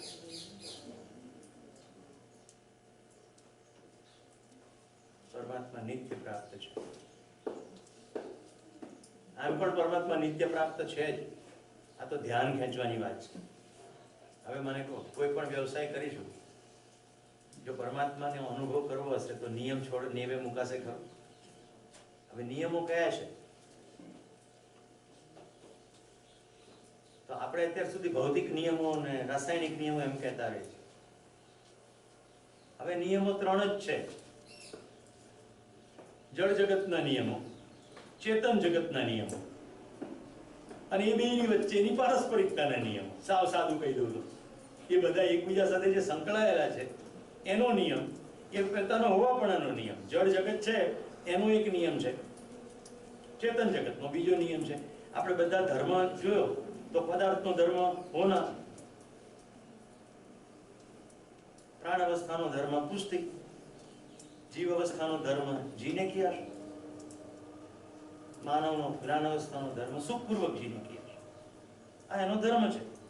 આ ધર્મને ચ્યુત નહીં કરવાનો, એ ધર્મમાં કોઈ પ્રકારની ક્ષતિ કરવાનો પ્રયત્ન નહીં કરો તો આપણે નિયમપૂર્ણ જીવી રહ્યા. એના ધર્મને ડિસ્ટર્બ નથી કરતા. કોઈ સુખપૂર્વક જીવવાની આશા વ્યક્ત કરે છે, એનું આપણું ધ્યાન જાય અને એ આપણને ના અનુકૂળ હોય તો આપણને એવી ખબર પડવી જોઈએ કે મને અનુકૂળ નથી, પણ એનો એજન્ડા કે મને દુઃખી કરવાનો છે નહીં. એનો એજન્ડા તો સુખપૂર્વક જીવવાનો છે, પણ એને ભ્રમ છે એટલે આવું કરે છે. તો એને સ્નેહપૂર્વક સમજાવવાનું. રાડારાડ કરવાથી સમજણ પડે નહીં. તો ગુસ્સો કેવી રીતે કંટ્રોલમાં રાખવો એનો કોઈ ક્લાસ ભરવાની જરૂર નથી, ખાલી સમજવાની જ જરૂર છે. આપણને ગુસ્સો આવે છે કે આપણે એમ કે આપણી અપેક્ષા પૂરી ના થાય એટલે ગુસ્સો આવે, પણ અપેક્ષા વાસ્તવિક છે ખરી? વાસ્તવિક જગત જે છે એના નિયમો પ્રમાણે હોય તો બધી અપેક્ષાઓ પૂર્ણ થાય જ છે. બાઇબલમાં લખ્યું છે, ask and it shall be given to you, seek and you will get it, knock the door and it shall open for you. દરવાજો ખખડાવો અને તે ખુલી જશે, માંગો અને તે તમે મળશે, ઈચ્છો અને તે તમે પામશો. પણ ઈચ્છા શેની છે? 10 જીવન ક્રિયાઓની અંદર ચિત્રણ ક્રિયાને આપણે શું કીધું? ઈચ્છા. આપણી ઈચ્છા પોતાને શરીર માનીએ તો કેવી છે? આહાર, નિદ્રા, ભય, મૈથુન. જો આપણે પોતાને જીવન તરીકે જોવા લાગીએ તો આપણી ઈચ્છા હવે ક્યાંથી શરૂ થશે? સુખ, સમૃદ્ધિ, સંતોષ, આનંદ. અને આ એકલા માટે છે નહીં. હવે ઈચ્છા થશે સર્વે સુખીના સંતુ, સર્વે સંતુ નિરામયાઃ, સર્વે ભદ્રાણી પશ્યંતુ. જોયું ઈચ્છાનું સ્વરૂપ બદલાયું, અને આવી ઈચ્છા તો પૂરી થશે જ. એટલે મેં કીધું જ્યારે ખબર નહોતી પડતી ત્યારે હું એમ કહેતો હતો કે ભગવાન મારા માટે રેડ કાર્પેટ પાથરે. હવે ખબર પડી ભગવાન તો કશું કરતો જ નથી, આપણે નિયમમાં જીવતા હતા એટલે બધું મળતું હતું. હવે રોજ ચમત્કાર છે. જીવન વિદ્યા પછી તો હું એટલું પરમ સુખની અનુભૂતિ કરું છું કે નિયમિત રીતે જે લોકો ચમત્કાર કહી રહ્યા છે એવા ચમત્કારો લગભગ રોજ બની રહ્યા. માહિતીઓ, મિત્રો, અનુકૂળતાઓ, ઓપોર્ચ્યુનિટીઝ બધું. કાલે હું અહીંયા તમારી સાથે હતો ગણપત વિદ્યાનગરની ગણપત યુનિવર્સિટીમાં. મેં ફેકલ્ટી ડેવલપમેન્ટ પ્રોગ્રામ ચલાવેલા. ત્યારે મેં રજિસ્ટ્રારને કહ્યું હતું આ બધું તો સ્કિલ છે, ફેકલ્ટીએ તો બધાએ જીવન વિદ્યા સમજવાની જરૂર છે, શિક્ષણની અંદર આમૂલ પરિવર્તનની જરૂર છે. ગઈકાલે સમર ડાયમંડના ગોવિંદભાઈ એના બંને ભાઈઓને લઈને જીવન વિદ્યાના પ્રસ્તાવના ડોક્યુમેન્ટ સાથે અનિલભાઈ અને ગણપતભાઈ એ બંનેની સાથે આખી બપોરથી સાંજ સુધી બેઠા. બધું મટીરિયલ મેં વોટ્સએપથી મોકલ્યું હતું કે આટલું ચર્ચજો, આવી રીતે સ્ટેપ બાય સ્ટેપ જવાય. હું કોઈ પણ સંજોગોમાં શિબિરમાંથી નહીં આવી શકું, સિવાય કે તમે સાંજે અહીં આવી જાઓ, મિટિંગ અહીંયા કરી શકાય જે ગણપતભાઈને ને અનિલભાઈને અનુકૂળ હોય તો. મને કોઈ ડાઉટ નથી આ અભ્યાસક્રમમાં આવશે જ આવશે. એટલા માટે નહીં હું કે તમે લાવી શકો. હવે ખૂબસૂરતી શરૂ થાય. અસ્તિત્વ કેવું છે તો જીવન વિદ્યાના આટલા જ સૂત્રો છે. આખી જીવન વિદ્યા શિબિર આટલા સૂત્રોમાં સમેટાઈ જાય છે.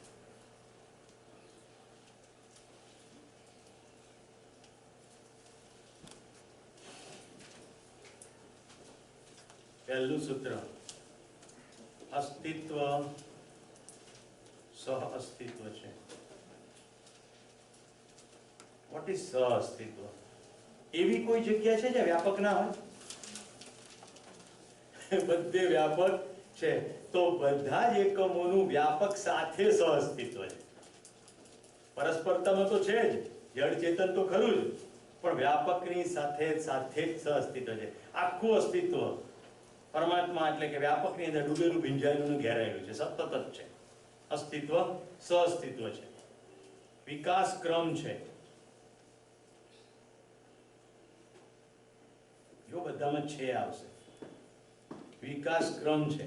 શું વિકાસ ક્રમ છે? પદાર્થ અવસ્થામાં અંશોની માત્રા પ્રમાણે વિવિધ પ્રકારના પદાર્થો, ઓક્સિજનની આવાગમનને કારણે વિવિધ પ્રકારની વનસ્પતિઓ, પ્રાણવસ્થાઓ, પ્રાણ કોશિકાઓની વિકાસની રચના પ્રમાણે વિવિધ અંગોવાળા શરીરો, મૂવમેન્ટ કરતા શરીરો, જીવ શરીરો, આ બધી ગઠનશીલ પરમાણુઓની લીલા. ગઠનપૂર્ણ પરમાણુ એટલે જીવન પરમાણુ. તો ત્યાં સુધી વિકાસ ક્રમ છે અને વિકાસ છે મિત્રો. એટલે અત્યારે આલ્ગી પણ છે અને વડનું ઝાડ પણ છે. એકવાર જે છે તે છે તે છે તે છે તે છે જ. હતું એવું કંઈ આવતું નથી. આપણે બધા ક્વેશ્ચન પહેલા મરઘી એક પહેલા ઈંડું આવ્યું. અસ્તિત્વમાં ઈંડું પણ છે, મરઘી પણ છે, બધું નિરંતર છે. અસ્તિત્વ નિત્ય વર્તમાન છે. પાવર ઓફ નાવ નામની એક પુસ્તક છે એકાર્ટ ટોલની, બહુ ફેમસ થઈ ચોપડી. એ ચોપડી મેં પણ વાંચી. પણ જીવન વિદ્યા કર્યા પછી બધું નાનું નાનું લાગે. Power of now, power of now, વર્તમાનની શક્તિ, એવું ગુજરાતીના અનુવાદ થયો છે. હવે જોજો, ધ્યાનથી સાંભળજો. અસ્તિત્વ નિત્ય વર્તમાન છે. જો હું આમ ચપટી વગાડું છું, જ્યારે ચપટી વગાડું ત્યારે એક બાળકનો જન્મ થયો એવું કલ્પના કરજો.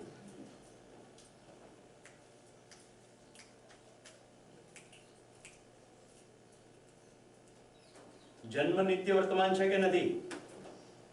જન્મ નિત્ય વર્તમાન છે. ઓકે, હવે ચપટી વગાડું ત્યારે એક એક મરી રહ્યા છે. આમ તો એકથી વધુ મરી જાય છે, પણ છતાં એક મરે છે એવું ગણી ચાલો. મૃત્યુ નિત્ય વર્તમાન છે, જન્મ નિત્ય વર્તમાન છે, મૃત્યુ નિત્ય વર્તમાન છે. હવે એક દિવસનું બાળક લઈએ છે. એક દિવસનું બાળક, એક દિવસનું બાળક નિત્ય વર્તમાન છે. એક વર્ષનું બાળક નિત્ય વર્તમાન છે. બાળપણ નિત્ય વર્તમાન છે. યુવાની નિત્ય વર્તમાન છે. બુઢાપો નિત્ય વર્તમાન છે. જન્મ નિત્ય વર્તમાન છે. મૃત્યુ નિત્ય વર્તમાન છે. બાળપણ નિત્ય વર્તમાન છે. યુવાની નિત્ય વર્તમાન છે. ઘરપણ નિત્ય વર્તમાન છે. નિત્ય વર્તમાન છે. અસ્તિત્વ નિત્ય વર્તમાન છે. કશું હતું નહીં. આપણે લોકલમાં એમ જોઈએ છે કે આ હતો. અસ્તિત્વમાં તો બધું નિત્ય વર્તમાન છે. અત્યારે બીજ પણ છે, છોડ પણ છે, વૃક્ષ પણ છે, ફૂલ પણ છે, ફળ પણ છે. કોઈ એક છોડને જોઈએ તો આપણને લાગે કે બીજ હતું. અત્યારે આંબાનું ઝાડ છે કે નહીં? છે. આંબાનું કેરીનો ગોટલો છે કે નહીં? છે. ફળ છે કે નહીં? છે. વેધરની રીતે જોઈએ તો અત્યારે કેટલી જગ્યાએ કેરીઓ આવે છે. અહીંયા ભલે ના આવતી હોય, લોકલ ના દેખાય.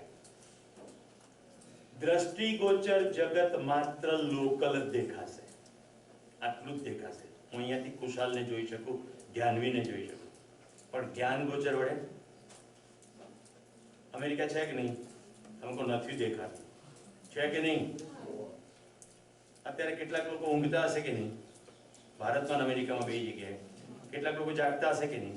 કેટલાક જો એ ગયો, એ ગયો, એ ગયો, આઈ ગયો, આઈ ગયો, આઈ ગયો, આઈ ગયો, અરે આયો, આયો, આયો, આયો, આયો, અથવા આઈ.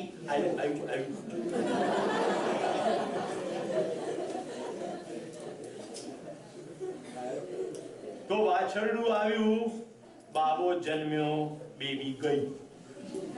આવું કંઈ પણ મેં આવ્યું કીધું એટલે તરત નાન્યતર જાતિ પર ધ્યાન. ભાષા ભાષ યાદ કરો બધું. અસ્તિત્વ નિત્ય વર્તમાન છે. સો નિત્ય યુવાની, નિત્ય બુઢાપો, નિત્ય જન્મ, નિત્ય મૃત્યુ. શેનું રોઈએ છે કહેજો મને? આપણે બુઢા થયા એનું રોઈએ છે. જ્યારે એવી ખબર પડી જાય કે આ પ્રાણ કોશિકાનું શરીર બુઢું થઈ રહ્યું છે, પણ આ પ્રાણ કોશિકાનું શરીર યુવાન થઈ રહ્યું છે. અત્યારે હું આ શરીર ચલાવું છું, કાલે આવું બીજું શરીર ચલાવીશ. હું તો નિત્ય નિરંતર છું.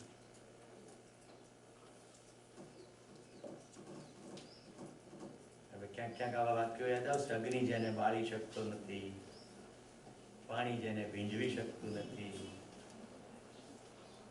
આવે છે ને બધું ક્યાંક ક્યાંક. વિકાસ ક્રમ છે, વિકાસ છે. ચોથું જાગૃતિ ક્રમ છે અને જાગૃતિ છે. બસ આ 5 સૂત્રની અંદર જીવન વિદ્યા પૂરી. બાકી બધી ડિટેલિંગ છે. હવે ડિટેલમાં સમેટાઈ ગઈ ને બધું? યસ. એનો મતલબ એવું કે જેમ આપણું જીવન છે તો આપણે અત્યારના હું આ શિબિરમાં તમે મને બોલ્યા તો આ જે જીવન છે તો અત્યારના રીતે જે બે જીવન સંકળાયા એવી રીતે આગળ જઈને આ શરીર પતશે તો બીજા જન્મમાં કે જ્યારે આ જીવન બીજું શરીર ધારણ કરશે ત્યારે આ જે જીવન સંકળાશે. આ પણ સંકળાઈ શકશે, આ પણ સંકળાઈ શકશે. जीवन जीवन को पहचानता है. मुद्दो खाली आटलो જ છે. એક મિનિટ, સ્થિતિ ગતિ પહેલા સમજી લો. તમારી જેવી સ્થિતિ છે તે પ્રમાણે તમારી ગતિ છે. આટલું તો ખ્યાલ આવે છે. 26મી જાન્યુઆરીની રજા હતી, આજુબાજુ 2-5 રજાનું સેટિંગ છે. આ હોસ્ટેલની જે પણ છોકરીઓ આવી છે એમને પોતાના ઘરે જવાનું સેટિંગ હશે જ. છતાં જીવન વિદ્યાનો પ્રસ્તાવ આવ્યો તો અહીંયા આવવાનું કેમ નિર્ણય લીધો? NSSના કેટલાય વિદ્યાર્થીઓ છે બિલકુલ એકાગ્રતાથી જાણે રસના ઘૂંટડા પીતા હોય એવી રીતે શિબિરમાં ભાગ લઈ રહ્યા છે. જ્યારે એવાય કેટલાક વિદ્યાર્થીઓ છે જે ચેષ્ટાપૂર્વક પાછળ જ બેસે છે. ચિઠ્ઠી, ચપાટી, મોબાઈલ આ બધું જ ચાલી રહ્યું છે. જાનબૂझकर इंसान गलती नहीं करता, मानबूझकर करता है. હજી માન્યતામાં પડેલું છે કે આ તો બધા શિબિર જેવું એક શિબિર છે, આપણે જેટલો ટાઈમ પાસ થાય એટલો કરીએ. બીજો એવો પણ ભ્રમ પડેલો છે કે આ ચિઠ્ઠી ચપાટી કરી લઈશું તો આપણને પરમ સુખની પ્રાપ્તિ થઈ જશે. કોઈકને કશું કહી દીધું, કોઈકની પાસેથી કોઈક મેસેજ લઈ લીધો તો જાણે પરમ સુખની પ્રાપ્તિ થઈ ગઈ. ભ્રમ છે. કેમ ગુસ્સો નથી આવતો? ખબર પડી ગઈ. इंसान जानबूझकर गलती नहीं करता. અને અત્યારે એટલી બધી અહીંયા અવ્યવસ્થા સર્જાઈ નથી, નહીં તો હું ગુસ્સો કરીને દેખાડું. અંદર શાંતિ છે પણ બહાર ડ્રામેટાઇઝ ગુસ્સો થાય કે ભાઈ નીકળ બહાર, હવે તારી અહીંયા જરૂર નથી. પણ ખબર પડે કે જાણીને નથી કરતો, માનીને જ કરે. એવું માને છે કે આમ કરવાથી સુખી થઈ જઈશ. જો બધા ભ્રમો જોઈ લો, પિક્ચર જોઈને સુખી થઈ જઈશ, પાણીપુરી ખાઈને સુખી થઈ જઈશ, કોઈક જગ્યાએ જઈને સુખી થઈ જઈશ, કોઈકને મળીને સુખી થઈ જઈશ. સુખ છે નહીં એવી રીતે. એ બધી મજા છે અને મજાનો આપણે નકાર નથી કરતા, પણ મજા શરીરના સ્તરે છે, સુખ મારા સ્તરે છે. મારે શરીરના સ્તરનું ધ્યાન રાખવાનું છે પણ સાથે સાથે મારું ધ્યાન રાખવાનું. કારણ કે શરીર છે તો ઠંડી લાગે છે તો વોલન પહેરવાનું છે. એવું નથી કહેવાનું હું જીવન છું, મને ઠંડી નથી લાગતી. ઠંડી તો શરીરને લાગે છે. આપણે ત્યાં આખો એ માર્ગ છે ને એને ત્યાગવા જ કીધો. શરીર નશ્વર છે, જીવન ક્ષણભંગુર છે, કશું સાથે આવવાનું નથી. इंसान खाली हाथ आएगा, खाली हाथ जाएगा. एक नंबरનું ખોટું વાક્ય છે. इंसान जागृति के लिए आता है और अपनी समझ इकट्ठी करके जाता है. यात्रा दरमियान समझ એકઠી કરવાનું કામ કરવાનું છે. ખાલી હાથ ક્યાં જાય છે કોઈ? નિષ્કર્ષ લઈને જ જાય છે ને. તમે ભાઈ કાર લઈને આવ્યા છો પ્રાંશુ, કાલ સાંજ સુધીમાં નિષ્કર્ષ નીકળ્યો છે એટલે અત્યારે અહીંયા છો. દરેક દિવસે નિષ્કર્ષ નીકળી ગયો છે. કારણ કે તમે બોન્ડેડ તો છો જ નહીં. ઈચ્છો ત્યારે જઈ શકો છો. ઇવન જે લોકો ગાડી લઈને નથી આવે એ લોકો પણ બસથી જઈ શકે છે. બહુ થઈ ગયું, નથી સાંભળવું, નથી સ્વીકૃત. એવું બી થાય ને, નથી સ્વીકૃત. અને મારે તો કોઈ પૈસા લેવાના નથી, હું તો મારી મોજ વ્યક્ત કરી રહ્યો છું. આ જીવનને આ શરીર અત્યારે આ રીતના ચાલે છે, પછી જ્યારે આ શરીરનો નાશ થઈ જશે, બરાબર, તો એવું તો જરૂરી નથી કે આ શરીરનો નાશ થઈ ત્યાં સુધી નિરંતર સુખની પ્રાપ્તિ થઈ જાય. એટલે જાગૃતિ પહેલા શરીર છૂટી જાય એવું બને. તો પછી જ્યારે બીજું શરીર જ્યારે આપણે ધારણ કરીશું ત્યારે આ જે વસ્તુઓ છે એ વસ્તુઓ નિરંતર ચાલે જ રહેશે. એ વસ્તુ જ્યાં સુધી જાગૃતિ નહીં થાય, આ છોકરીનું આ શિબિરની અંદર આવવું એ કોઈ અકસ્માત નથી. આ જીવનની સ્થિતિ છે. આ સ્થિતિ છે અને સ્થિતિ અત્યંત સ્પષ્ટ છે. એ મોઢું ચડાવી નથી બેસતી. જો એ અત્યંત પ્રસન્નતાપૂર્વક આ શિબિરમાં બેસે છે. સંપૂર્ણ સમય પ્રસન્ન છે. એક કોઈ બ્રેક બાકી નથી. કાંઈ મને બોલાયો ના હોય, કદાચ તમારું ધ્યાન છે કે ના હોય, એ દરેક વખતે મને પ્રત્યેક વખતે સંબોધન કરીને બોલાવે છે. અને હું એ મને અંકલ કહે છે, હું એને આંટી કહું. એ પણ તમે જોયું હશે. એટલે જો કેવું થશે, જાગૃતિ પથની યાત્રામાં થોડે અગ્રસર થયા પછી જો શરીર છૂટી ગયું તો નિષ્કર્ષ શું નીકળે છે? રસ્તો તો આ જ છે. તો શરીર કયું પસંદ કરીશું? એવા મા બાપનું ઘર પસંદ કરીશું કે જ્યાં આ જાગૃતિ પથમાં આગળ, એટલે જરૂરી નહીં કે જીવન વિદ્યાનો પરિવાર પસંદ કરીએ, જ્યાં જાગૃતિ માટેની સહાયકતા છે. રાઈટ?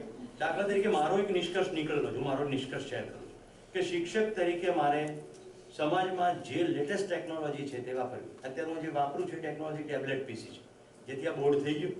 હવે જો મારો નિષ્કર્ષ કહું, હું આ બોર્ડ ઉપર લખું તો તમને મારો વાંસો દેખાય કે નહીં? બેક દેખાય ને? અને એટલો સમય હું તમારી આંખોમાં ના જોઈ શકું. તો મારો નિષ્કર્ષ છે કે કમ્યુનિકેશનની અંદર આંખો બહુ પ્રભાવક કામ કરે છે. ઓકે, તો મારે જોતા રહેવું છે તમારી સામે અને તમે પણ મને જોઈ શકો. તો મારે એવી વ્યવસ્થા જોઈએ કે જેનાથી હું તમને જોઈ પણ શકું અને મારું બોર્ડ વર્ક પણ થાય. તો ટેબ્લેટ પીસી એના માટે ઉપકારક સાધન થઈ ગયું. હા કે ના? ટેબ્લેટ પીસી ઉપકારક સાધન થઈ ગયું. તો હવે હું આ ટેબ્લેટ પીસી વસાવીશ. એના માટે મારે પૈસા ખર્ચવા પડશે, એટલા પૈસા હું કમાઈશ. આ મારો નિષ્કર્ષ. પણ મને એ ખબર પડવી જોઈએ કે ટેબ્લેટ પીસી મારી પાસે આવી ગયું તો મારે અહીંયા કલગી મોટી કરવાની નથી, કારણ કે એની ઓકાત ખાલી સાધન જ છે. મને પોતાને સમજણ ના પડે તો ટેબ્લેટ પીસી તમને નહીં સમજાઈ શકે. તમે iPhone 7 લઈ લો પણ જો સમજણ નહીં પડતી હોય તો એની અંદર કચરો વિડીયો જ ફર્યા કરશે. રાઈટ? इसको 10 को फॉरवर्ड करना नहीं तो धनोत फनोत निकल जाएगा. आईफोन થી શું થાય? કોઈ મર્સિડીઝ ગાડી લઈ લે ને રોજ રાતે દારૂના પીઠામાં જઈને જુગાર રમે તો ગાડીથી શું થાય? પહેલો શિબિર, હું પણ પહેલો શિબિરમાં બેઠો છું. અમદાવાદનો એક ચાર્ટર્ડ એકાઉન્ટન્ટ વિશાલ મારી જોડે શિબિરાર્થી છે, ક્યારેક વિદ્યાર્થી હતો મારો. એટલે વિશાલને મેં કીધું ભાઈ તારી ભૂખ હતી તે તો આવજે આ શિબિરમાં. મને જાજી ખબર નથી પણ જેટલી સમજણ પડી છે એ પ્રમાણે અદ્ભુત વસ્તુ છે. વિશાલ આવી ગયો. હવે હું ગાંધીનગર ને અમદાવાદની વચ્ચે અંતર તો તમે જાણો છો, છારોડી સ્વામિનારાયણ ગુરુકુળ જે છે એની અંદર શિબિર હતો, નિર્માની સામે. 25 મિનિટમાં મારા ઘરે પહોંચ્યા. હું, મારી પત્ની અને મારો દીકરો ત્રણેય શિબિરના સ્થળે હતા. અમે ત્યાં જ રહ્યા. હું પાછો યજમાન હતો એટલે વ્યવસ્થાની જવાબદારી પણ હતી મારી. તો વિશાલ મને ત્રીજે દિવસે કે તમે તો રોજ રાત્રે ગાંધીનગર જતા હશો નહીં? મેં કીધું ના, હું તો અહીંયા જ છું. હું ત્યાં જ સૂતો અને ઉપર ધાબે સુઈ જતો. મે મહિનો હતો, ગરમીના દિવસો. વળી પાછું 1-2 દિવસ પછી એને કહ્યું કે ઉપર ધાબે મજા આવે. હવે સાંજે શિબિર પત્યા પછી ગોષ્ઠી હોય અને ગોષ્ઠી પછી સુવાનું હોય. એટલે મેં કીધું તાર શું હોય તો ગાડલું તારું ન ખાઈ દઉં, તો આવી જાવ ઉપર. તો કે હું પછી જતો રહીશ પણ થોડી વાર તમારી જોડે વાતો કરવા આવું. એટલે ગાદલું નાખી દીધું ને બાજુમાં સૂતો. પછી બીજે દિવસે તો આવી ગયો કે હવે તો અહીંયા જ શું છે. છેલ્લે દિવસે ફીડબેકમાં બોલ્યો કે 15 લાખની ગાડી લેવાનું નક્કી કર્યું હતું. તે દિવસે તમારી સાથે સૂતો એટલે ખબર પડી આકાશમાં તારા જોઈને અને તમે જે વાત કરી હતી એ જોઈને કે હું કયા કચરામાં પડ્યો હતો. 15 લાખની ગાડીમાં થોડું સુખ મળવાનું છે. એટલે ગાડીના પૈસા મેં કોઈ અનાથ આશ્રમને ડોનેટ કરી દીધા છે. મારી જે ગાડી છે બરોબર. સમીક્ષા થઈ ગઈ. સુખ સમજણમાંથી આવે છે એવી ખબર પડી ગઈ.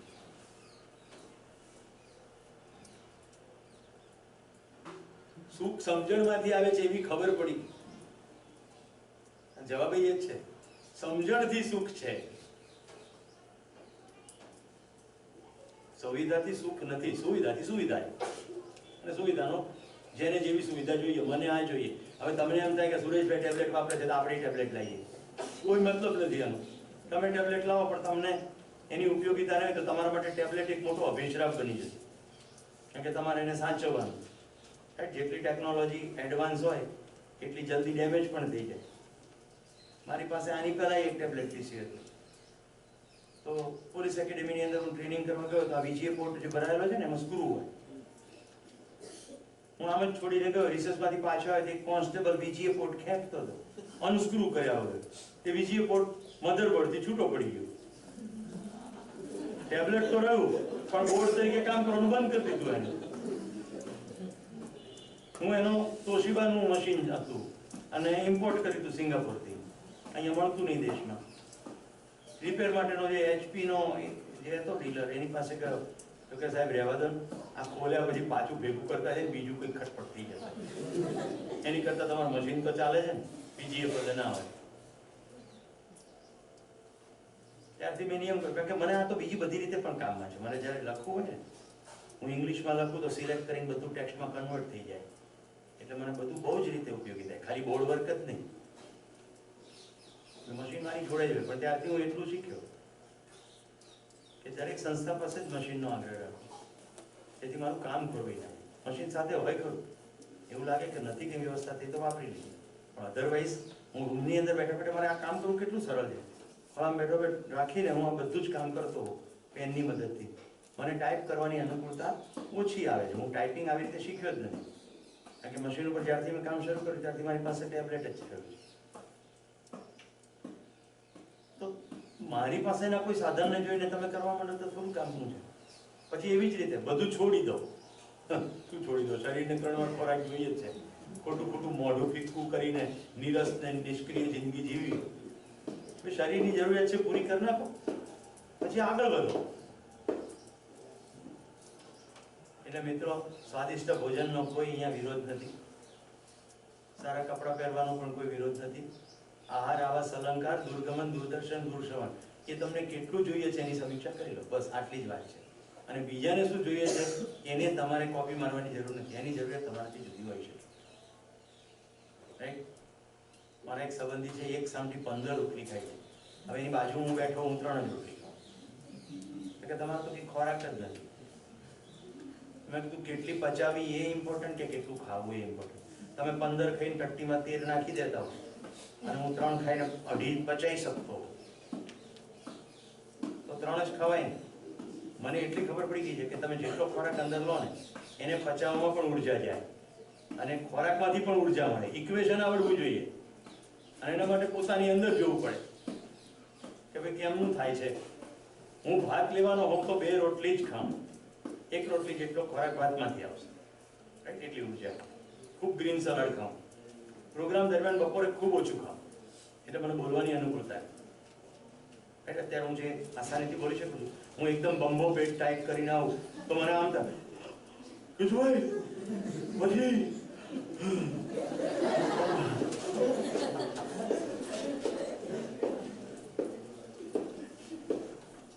જાગૃતિ છે. અને એક ગુડ ન્યૂઝ આપી દઉં. ગુડ ન્યૂઝ, જાગૃતિ નિશ્ચિત છે. આજે નહીં તો કાલે જાગૃતિ નિશ્ચિત છે. કારણ કે અસ્તિત્વની ગતિ એવી જોવા મળે છે. અને ભાઈ આવો ફોટો પાડે છે તો જરા અદામાં કેમ નહીં? આમ બી પડે. આ કોની સ્ટાઇલ છે? આ તમે બધા જાગતા રહેજો, હું ઊંઘતો રહીશ.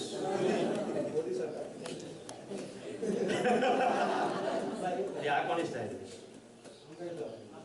આ બધી ચિત્રણ ક્રિયા છે, નિરંતર ઉપલબ્ધ છે કે આવું ધ્યાન દેવું જોઈએ. હા અમલા,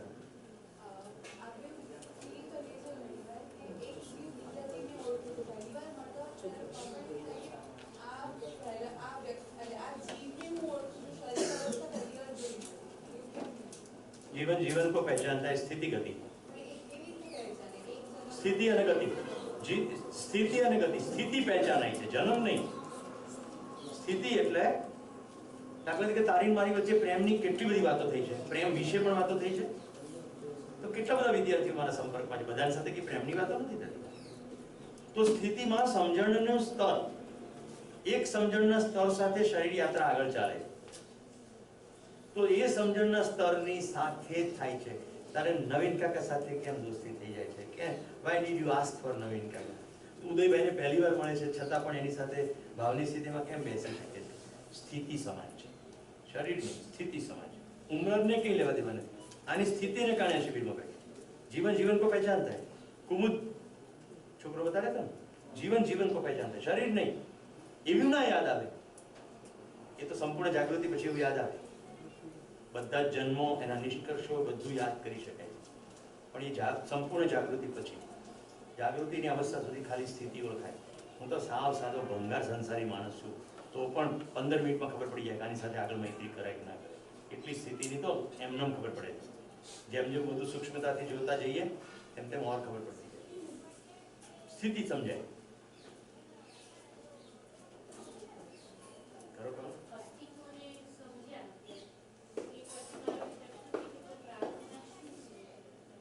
પ્રાર્થના શબ્દનો અર્થ છે માંગણી. જ્યારે અસ્તિત્વમાં મબલક છે, આવશ્યકતાથી અધિક ઉપલબ્ધ છે, સમૃદ્ધિનો ભાવ આવી જાય પછી કશું માંગવાનું રહેતું નથી. પરમાત્મા નિરંતર પ્રાપ્ત છે, નિરંતર એ પોતે જ પ્રાપ્ત છે. બધી ઉર્જાનો આધાર, બધા ઐશ્વર્યનો આધાર એ નિરંતર પ્રાપ્ત છે. માંગવાનું ક્યાં રહે છે? પણ પ્રાર્થના જે પણ ગાયનો સ્વરૂપે તમારી સામે આવે છે, એ બધી પ્રાર્થના અલ્ટિમેટલી પોતાની તરફ ધ્યાન ખેંચનારી પ્રાર્થનાઓ છે. એમ જો જોઈએ તો હું તમને હવે એક સંભળાવું છું કબીર સાહેબનું ભજન. ખૂબ ધ્યાનથી સાંભળજો મિત્રો, શબ્દો ઉપર ધ્યાન દેજો. મેં જીવન વિદ્યાને વ્યાખ્યાયિત કરી છે, स्वयं में विश्वास पूर्वक जीने का विवेक और विज्ञान. कयो क्रिटिकल शब्द છે? વિશ્વાસ. સર્વનેતૃત્વના એક બેચમાં મેં વિશ્વાસ, આઈ થિંક એસેન્સ 17 જ હતી. વિશ્વાસ વિશ્વાસ વિશ્વાસ શબ્દ ઉપર ભાર મૂક્યો હતો. વિશ્વાસ. ચલો જોઈએ.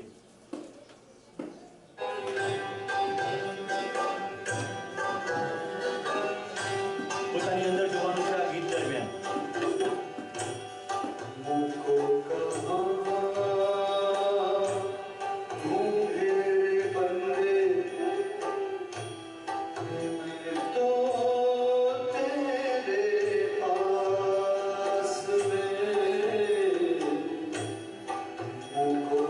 Oh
खोजी होए तुरंत मिल जाए। एक पल की तलाश में, एक पल की तलाश में।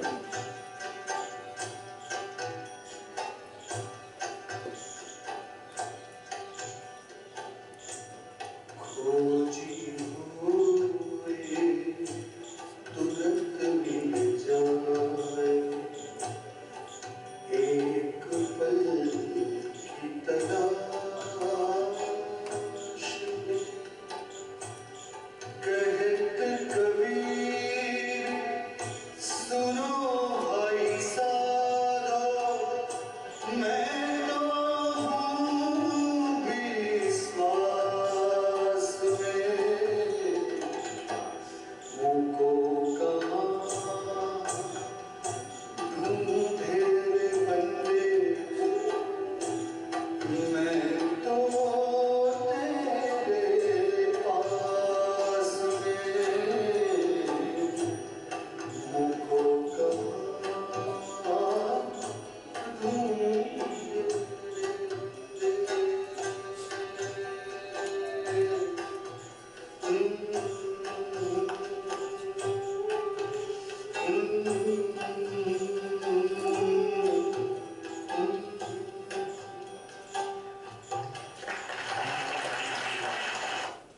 मैं तो हूँ विश्वास में। स्वयं में विश्वास पूर्वक जीने का विवेक और विज्ञान। परमात्मा व्यवसाय कालમાં નિયમ સ્વરૂપે, વ્યવહાર કાળમાં ન્યાય સ્વરૂપે, અનુભવ કાળમાં આનંદ સ્વરૂપે નિત્ય પ્રાપ્ત છે. હજી અનુભવ તો નથી થયો, પણ વ્યવસાય અને વ્યવહાર તો કરીએ છીએ કે નહીં? સૃજન બેટા, રહેવાનું વ્યાજબી લાગ્યું? મહત્વનું હતું ને? મેં કહ્યું તું કેન્દ્ર બિંદુ આવશે. મિત્રો, આ ધ્રુવ પકડાય કે પરમાત્માની અંદર સમગ્ર અસ્તિત્વ ભીજાયેલું, ડૂબાયેલું, ઘેરાયેલું છે, તો આપણા પ્રત્યેક વ્યવહાર પર ધ્યાન જાય કે નહીં? કોને છેતરીએ, કોનું શોષણ કરીએ, કોને મેનિપ્યુલેટ કરીએ, બધું જ તો એના આધારે છે. બધું પારદર્શી છે. કોનાથી છુપાવશો? તમારી અંદર સ્પષ્ટતા હોવી જોઈએ, અને એ તો આપણી તાકાત છે કે આપણી અંદર એ સ્પષ્ટતા થાય, હે ને? જ્ઞાન ગોચર તો પરમાત્મા આંખેથી શંખ ચક્ર ગદા પદ્મ લઈને આવશે? આવશે? લાગે છે તમને એવું?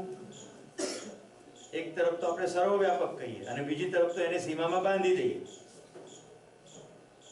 આપણે જે જે કર્યું ને એ આપણા મનના બધા જ પ્રક્ષેપિત ચિત્રો આપણે ભગવાનના નામે બનાવ્યા. આપણે સિંહને વાઘથી બીતા હતા એટલે આપણા મનમાં એમ કે આને જો કંટ્રોલ કરી નાખીએ ને તો આપણે ટેસડો પડી જાય.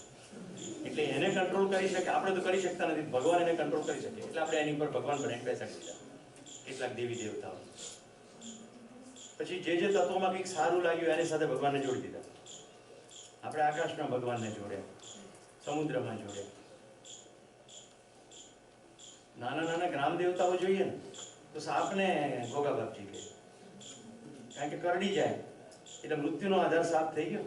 તો એને નક્કી કર્યું એટલે પછી તમે ના જઈ શકો, એ બોસ તો ગોગા બાપજી.